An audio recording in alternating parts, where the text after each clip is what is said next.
श्रोतेहो नमस्ते. आपल्या सर्वांना शुभ दिवस. श्रोतेहो, जीवनाचा प्रवास करत असताना नाते तुटायचं मूळ कारण हे मोठं वाद नसतात, तर हळूहळू वाढत गेलेलं दुर्लक्ष असते. एकमेकांना टाळणं ही सुरुवात असते आणि अहंकार मात्र त्याला खत पाणी घालत असतो. मला काय फरक पडतो, हे शब्द नात्यांच्या मुळावर घाव घालत असतात. संवाद थांबतो तेव्हा गैरसमज आपोआप बोलायला लागत असतो. समजून घेण्याऐवजी जिंकण्याची हाव लागली की नातं थकायला लागतं. माफी मागणं हे कमीपणाचं नाही, पण अहंकार ते मान्य करत नाही. एकदा मनात अंतर पडलं की ते दिसत नसतानाही सतत जाणवत राहतं. वेळ गेल्यावर कळतं की भांडण नव्हतं त्रासदायक, तर गप्प राहणं घातक होतं. श्रोते हो, नाते तुटतात तेव्हा आवाज होत नाही, पण आतून बरंच काही तुटलेलं असतंय. जपायचं ठरवलं तर शब्द सापडतात, आणि जर तोडायचं ठरवलं तर कारणं सापडतात.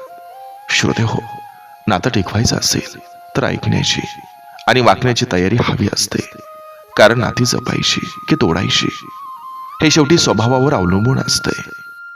आणि आणखी एक श्रोते हो, या जीवनाच्या प्रवासात वेळ चांगली असताना केलेल्या गर्वाचा परिणाम माणसाला त्याच्या वाईट वेळेत अनुभूती दिल्याशिवाय राहत नाहीत. यश, पैसा किंवा प्रतिष्ठा मिळाली की अनेकदा आपणच स्वतःला अजेय समजायला लागतो. पण श्रोते हो, वेळेचा स्वभाव कायम एकसारखा नसतोय.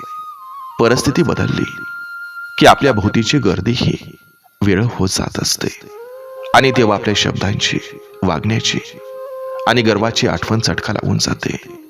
म्हणूनच श्रोते हो, नम्रता हीच खऱ्या यशाची ओळख असते. जसा एखादा सुंदर दागिना व्यक्तीच्या रूपात भर घालतो ना, तशीच उत्तम विचारांची माणसं आपल्या आयुष्याच्या सौंदर्यात भर घालत असतात. श्रोते हो, वाईट वेळेत आधार देणारी माणसं हीच खरी संपत्ती ठरतात. गर्व माणसाला एकटं करतो, पण चांगली संगत त्याला उंची देतो. शेवटी वेळ बदलते, परिस्थिती बदलते, पण आपल्या बाजूला असलेली विचारांची श्रीमंतीच आपल्याला टिकवून ठेवत असते. म्हणून श्रोते हो, यशात नम्रता आणि आयुष्यात उत्तम संगत हेच खऱ्या सौंदर्याचं दागिने आहेत. बघा, पटतंय का? पटलं तर नक्की विचार करा. चला, आजही आपल्यासाठी सुंदर विचारांची ही शिदोरी, ही मालिका अशीच पुढे घेऊन आलोय. चला, करूया सुरुवात सुंदर विचारांना, सुंदर सुविचारांना. जीवन हे एक सुंदर पुस्तक आहे. प्रत्येक दिवस एक नवं पान असतं. चुका शिकवतात, अनुभव घडवतात, आणि विश्वास पुढे चालायला बळ देतो. जिथं कृतज्ञता आहे तिथं समाधान आहे. उपकार मानणारा माणूस कधीच रिकामा राहत नाही.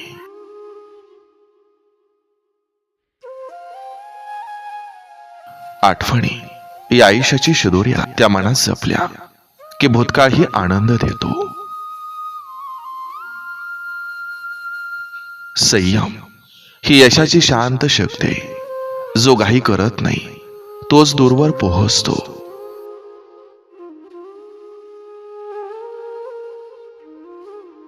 माणूस श्रीमंत पैशानं होत नाही, तो श्रीमंत होतो त्याच्या मनाच्या उदारतेनं आणि कृतीच्या मोठेपणानं.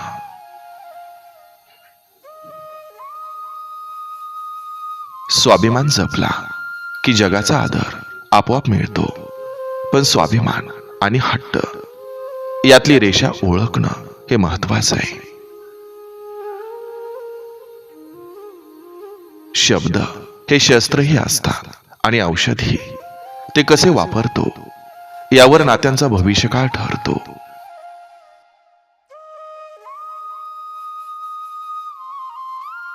कर्म केलं की फळाची चिंता करू नये, कारण निसर्ग प्रत्येक कष्टाची योग्य वेळी परतफेड करतो.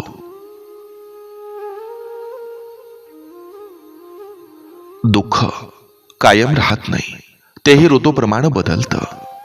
संयम ठेवला की वादळानंतरचा इंद्रधनुष्य नक्की दिसतो.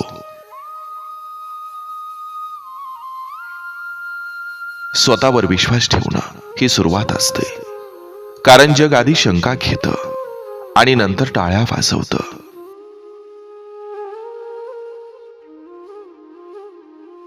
यश मिळालं की पाय जमिनीवर ठेवावेत. कारण उंच बारी घेणाऱ्यांनाही शेवटी जमिनीवरच उतरावं लागतं. विश्वास हा नात्यांचा पाय आहे. तो तडा गेला की घरी कोसळतं. म्हणून शब्द देताना मनापासून द्यावेत. जग जिंकण्यापेक्षा मन जिंकणं मोठं असतं. ज्यानं माणसं जिंकली त्यानंच आयुष्य जिंकलं.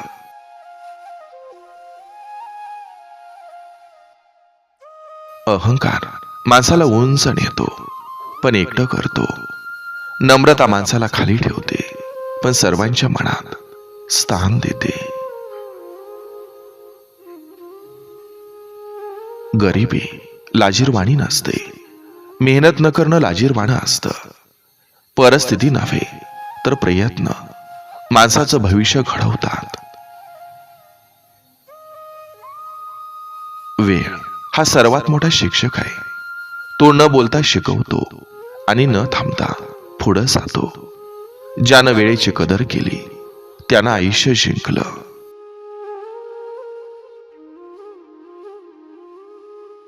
प्रेम म्हणजे फक्त भावना नव्हे, ती जबाबदारीची आणि त्यागाची एक पवित्र शपथ आहे. जिथं समजूत आहे तिथंच प्रेम टिकतं.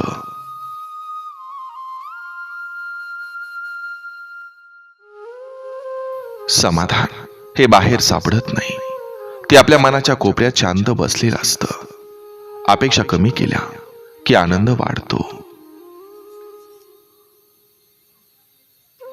चारित्र्य हा माणसाचा खरा दागिना नाही.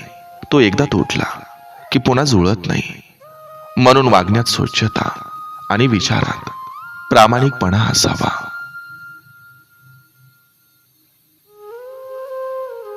मैत्री ही शब्दांनी नव्हे तर वेळ आली की खांद्याला खांदा लावून उभं राहण्यातून सिद्ध होते. खरी मैत्री आयुष्यभराची सावली असते. संकट ही आयुष्यभराची परीक्षा असतात.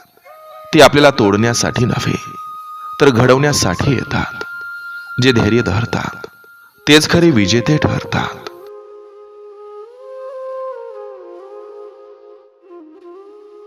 मनात कटुता ठेवली तर आनंदाची फुले उमलत नाही. माफ करायला शिकलो की मन हलकं होतं आणि आयुष्य सुंदर होतं. आई वडिलांचे आशीर्वाद हीच खरी संपत्ती आहे. ती जपली तर जीवनात कोणतीही कमतरता राहत नाही. त्यांच्या पायाशीच खरं वैभव दडलेलं असतं. स्वप्न पाहणं हे सोपं असतं पण ते पूर्ण करण्यासाठी झोप हरवावी लागते. जे जागून लढतात त्यांना स्वप्नांचा सूर्य उगवताना दिसतो. देव मंदिरात शोधू नका. तो आपल्या चांगल्या कृतीत आणि स्वच्छ मनात वसलेला असतो. जिथं दया आहे तिथं देव आपोआप प्रकटतो.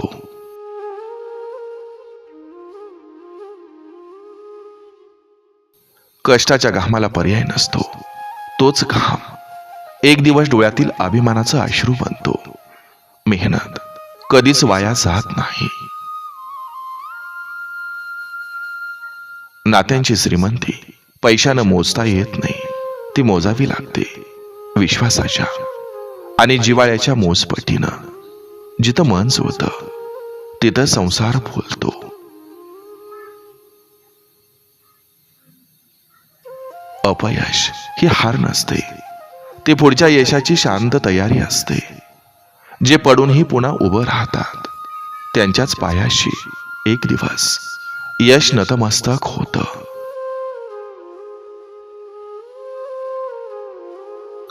माणूस मोठा पदानं होत नाही, तो मोठा होतो त्याच्या शब्दांच्या गोडव्यानं आणि कृतीच्या प्रामाणिकपणानं.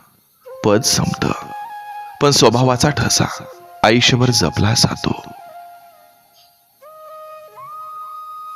जीवन म्हणजे फक्त श्वासांची साखळी नाही, ती आपल्या कर्मांची, विचारांची आणि मनाच्या पवित्रतेची एक शांत यात्रा आहे. ज्यानं मन स्वच्छ ठेवलं त्याच्याच पावलांना यशाचा सुगंध लाभतो.